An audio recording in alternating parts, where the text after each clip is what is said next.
بسم اللہ الرحمن الرحیم۔ اللہ تبارک و تعالیٰ کے پاکیزہ نام سے آغاز کرتے ہیں جو بہت مہربان نہایت رحم والا ہے۔ بخاری شریف کی احادیث پر درس کا سلسلہ جاری و ساری ہے اور الحمدللہ ہم 198 نمبر حدیث پاک تک پہنچ چکے ہیں۔ اس روایت پر مختلف حوالے سے ہم کلام کر رہے ہیں۔ سیدہ عائشہ صدیقہ رضی اللہ تعالی عنہا اس کی راویہ ہیں اور یہ کہتی ہیں کہ نبی کریم صلی اللہ علیہ وسلم کے آخری عمر مبارکہ کے ایام میں مرض نے غلبہ کیا اور درد بہت زیادہ شدید ہو گیا،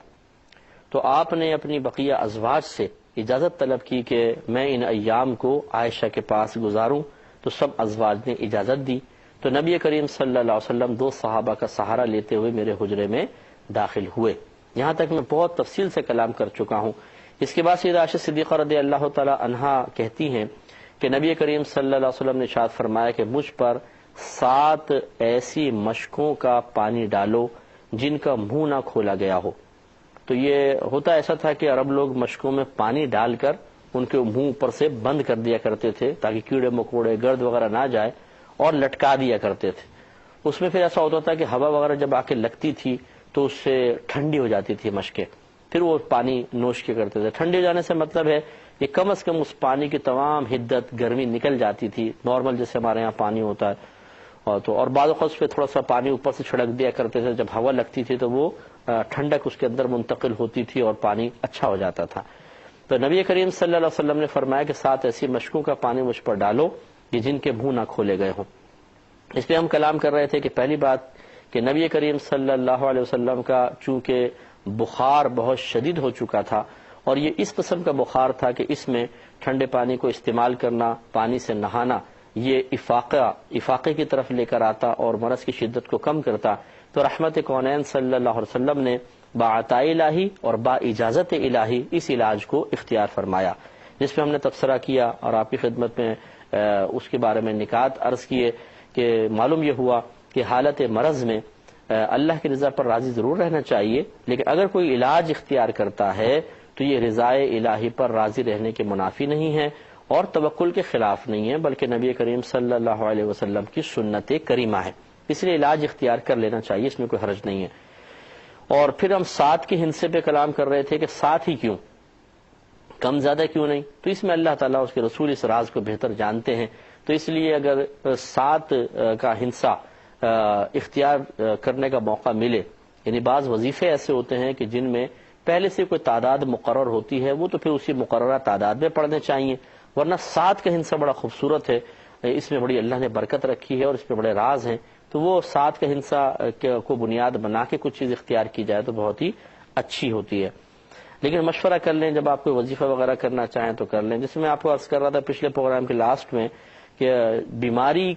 سے شفا کے حصول کے لیے بہترین ایک طریقہ یہ ہے کہ 7 دفعہ الحمد شریف پڑھ کر پانی پر دم کر کے وہ مریض کو پلائیں۔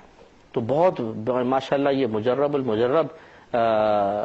نسخہ ہے، یہ کہہ لیں طریقہ علاج ہے کہ اس سے بہتوں کو شفا حاصل ہوئی ہے الحمدللہ۔ ویسے تو شفا دینے والی ذات اللہ تعالیٰ کی ہے، لیکن یہ اچھا وسیلہ اور ذریعہ ہے۔ اور اب یہ سوال پیدا ہوتا ہے کہ نبی کریم صلی اللہ علیہ وسلم نے ایسی مشکوں کا کیوں فرمایا جن کے منہ نہ کھولے گئے ہوں؟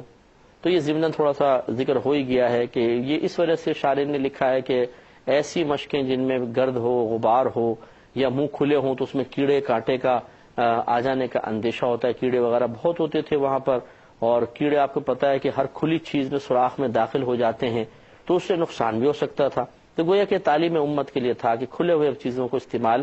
نہ کرے تو بہتر ہے بند چیزوں کو استعمال کیا جائے۔ تو اسی لیے گھر میں کھانا پینا جو ہے اس کو ڈھک کے رکھنا چاہیے۔ بعض گھروں کے اندر ایسی برتن کھلے ہوتے ہیں اور ان میں لال بیگ،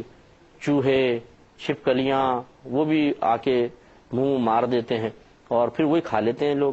تو ایسا نہیں ہونا چاہیے، بالکل صاف ستھرا ماحول ہونا چاہیے۔ بہرحال تو نبی کریم صلی اللہ علیہ وسلم سیدہ عائشہ فرماتی ہیں کہ آپ کو ایک بڑے برتن میں ٹب میں گویا کہ بٹھا دیا گیا، اور سیدہ عائشہ فرماتی ہیں یہ ٹب آپ کی زوجہ حضرت حفصہ رضی اللہ تعالی عنہا کا تھا۔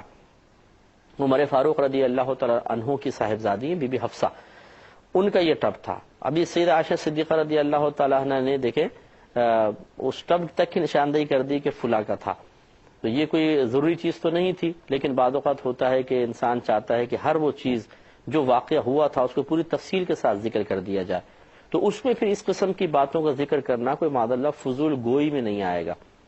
بعض ہمارے بھائی مطلب یہ ہوتے ہیں کہ وہ دوسرے کو فوراً ٹوک دیتے ہیں۔ مثلا آپ نے کہا کہ میں کل صدر گیا تھا ویگن میں بیٹھ کے، تو بولتے ہیں تمہیں یہ کیا کہنے کی کیا ضرورت تھی کہ ویگن میں بیٹھ کر، کہتے میں صدر گیا تھا کافی ہے۔ چلو اگر اس نے کہہ دیا تو کوئی اس کی مصلحت ہوگی نا، وہ ویگن کا بتانا چاہ رہا ہوگا یا کچھ اپنی بات کو متوازن کرنا چاہ رہا ہوگا، اس میں کوئی سی گرفت کرنے کی ضرورت نہیں ہے کہ آپ نے یہ فضول جملہ بول دیا ہے۔ تو سیدہ عائشہ صدیقہ رضی اللہ تعالی عنہا کا اگر آپ اتنا بھی کہتی ہیں کہ ایک ٹب تھا اس میں سرکار کو بٹھایا پانی ڈال دے گا کافی تھا، یہ کہنا کہ وہ ٹب بی بی حفصہ رضی اللہ تعالیٰ عنہ کا تھا، یقیناً سیدہ عائشہ صدیقہ رضی اللہ تعالیٰ عنہ کے پیش نظر کوئی نہ کوئی حکمت ہوگی۔ تو ہم اس قسم کے جملوں کو بغیر سامنے والے کی حکمت معلوم کیے بغیر فضول گوئی قرار نہیں دے سکتے ہیں،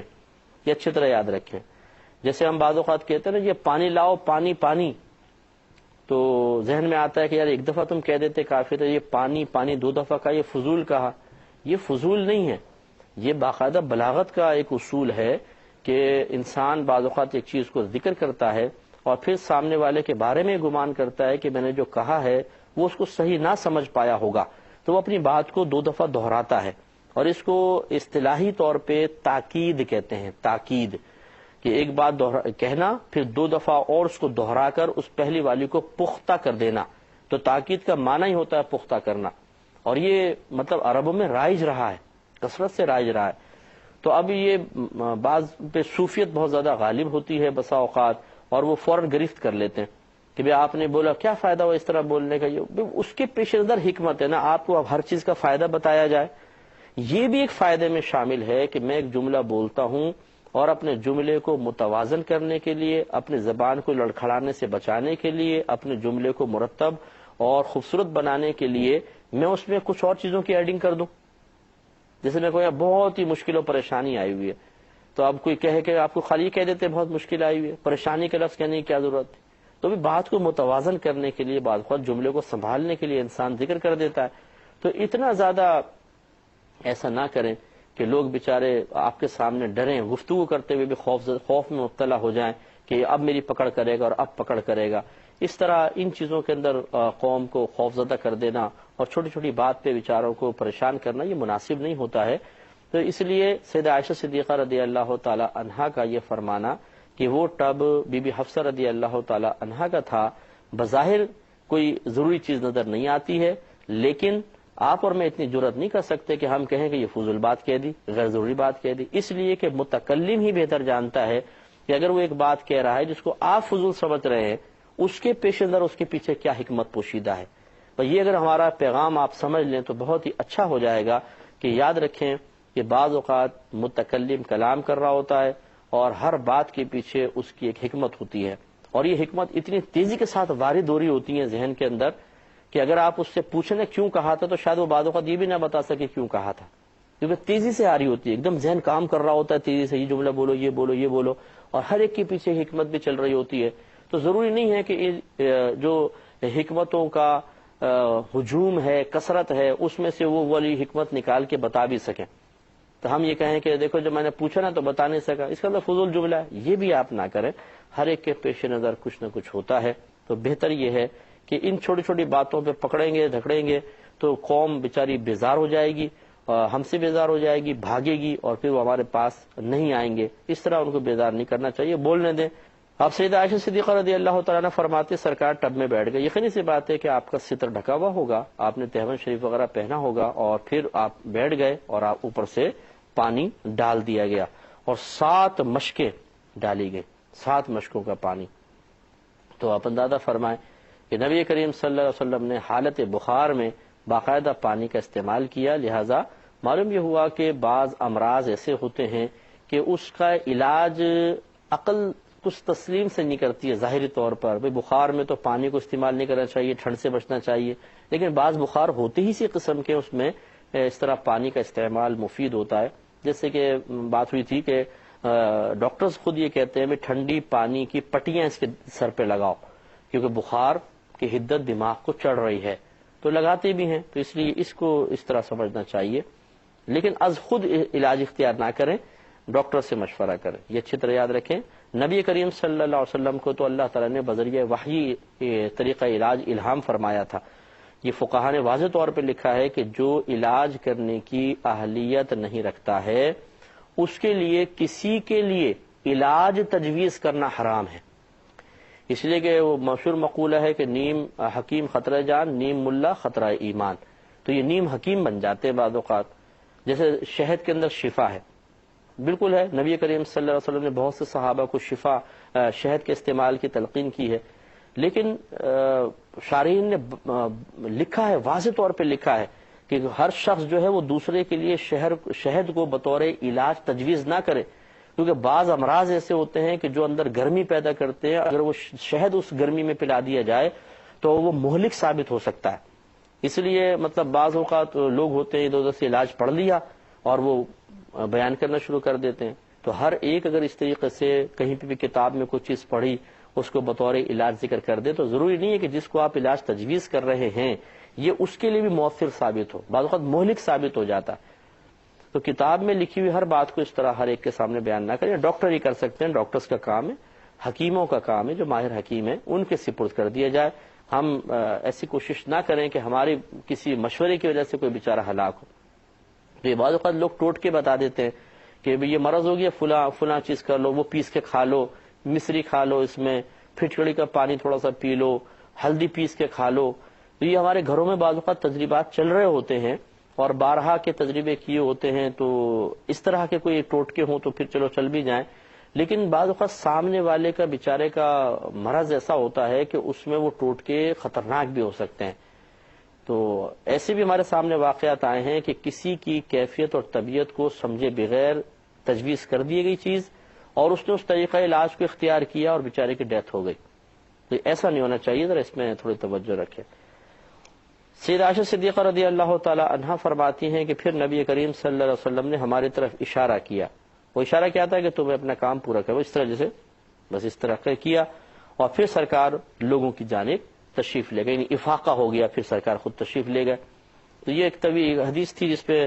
تقریباً ہمارے 3 پروگرام ہوئے. اس ایک حدیث پر معلوم ہوا کہ دیکھیں بظاہر چیز بہت چھوٹی سی ہے، لیکن جب انسان اس پہ کلام شروع کرتا ہے تو نکات نکلتے چلے جاتے ہیں. اور اس لیے حدیثوں کو اسی انداز سے پڑھنا چاہیے، قرآن پاک کی آیات کو اسی انداز سے دیکھنا چاہیے کہ صرف ان کا ظاہر نہیں بلکہ ان میں بہت سارے اور نکات ہوتے ہیں. ان تمام نکات کو حاصل کرنے کی کوشش کرنی چاہیے. تو ہم آپ سے گزارش کریں گے کہ جیسے ہمارا بخاری شریف کا پروگرام ہے، آپ خود بھی اس کو ملاحظہ کریں اور دوسروں کو ترغیب دیا کریں کہ ہم کوشش کرتے ہیں حتی الامکان کے مستند شروحات سے معلومات اکٹھی کر کے، اور پھر جو ہمارے اساتذہ کا فیض ہے، اساتذہ نے ہمیں اضافی باتیں بتائی، ان سب کو جمع کر کے پھر موجودہ معاشرے کی مثالیں اور اپنے مشاہدات اور سابقہ زندگی کے تجربات کو بھی شامل کر کے آپ کی خدمت میں عرض کیا جائے تو اس سے پھر ایک چیز واضح طور پہ سامنے آتی ہے، نکھر کر آتی ہے اور ہر طریقے سے تشفی ہو جایا کرتی ہے. تو اس لیے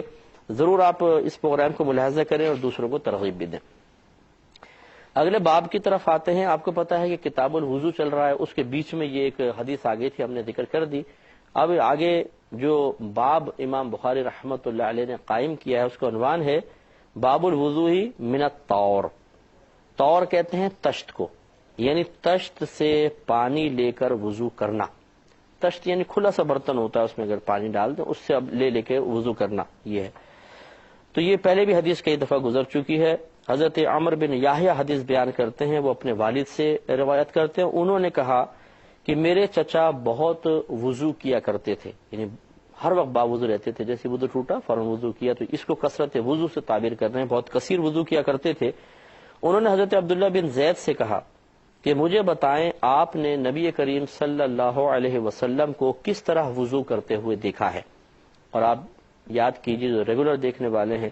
کہ یہ حضرت عبداللہ بن زید رضی اللہ تعالیٰ عنہ کی حدیث کئی جگہ آئی ہوئی ہے، کئی جگہ امام بخاری نے ذکر کیا ہے، پھر یہ بیان کر دیا ہے، ہم ذکر کر دیتے ہیں. تو انہوں نے کہا کہ آپ ذرا مجھے بتائیں کہ نبی کریم صلی اللہ علیہ وسلم کس طرح آپ نے وضو کرتے ہوئے سرکار کو دیکھا ہے. انہوں نے پانی کا ایک تشت منگایا اور اس سے اپنے دونوں ہاتھوں پر پانی انڈیلا،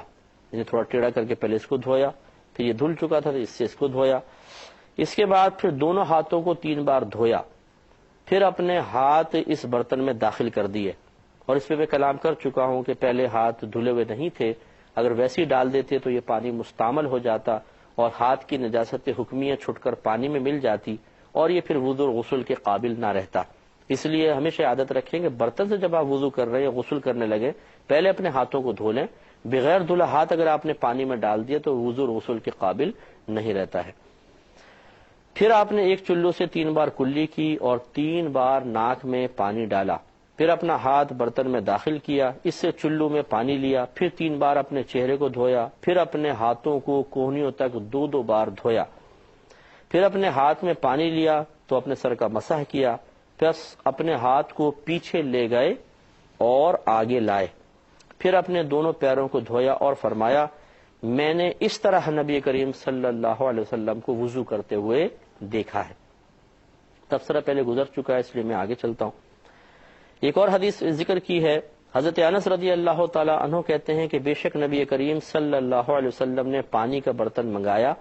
تو ایک کشادہ پیالہ لایا گیا جس میں تھوڑا سا پانی تھا، آپ نے اس میں اپنی انگلیاں رکھ دیں۔ حضرت انس رضی اللہ تعالیٰ عنہ کہتے ہیں کہ میں نے اس پانی کی طرف دیکھا جو آپ کی انگلیوں سے ابل رہا تھا، نکل رہا تھا۔ حضرت انس فرماتے ہیں کہ میں نے اندازہ کیا کہ جن لوگوں نے اس پانی سے وضو کیا ان کی تعداد 70 سے 80 تک تھی۔ اس معجزے کا بیان پیچھے بھی گزر چکا ہے کہ ایک جگہ سرکار نے پانی طلب کیا تو صحابہ نے کہا رسول اللہ پانی تو بالکل ختم ہو گیا ہے، فرمایا تھوڑا بہت ہے، عرض کی جی ہاں، فرمایا اسی کو لے آؤ،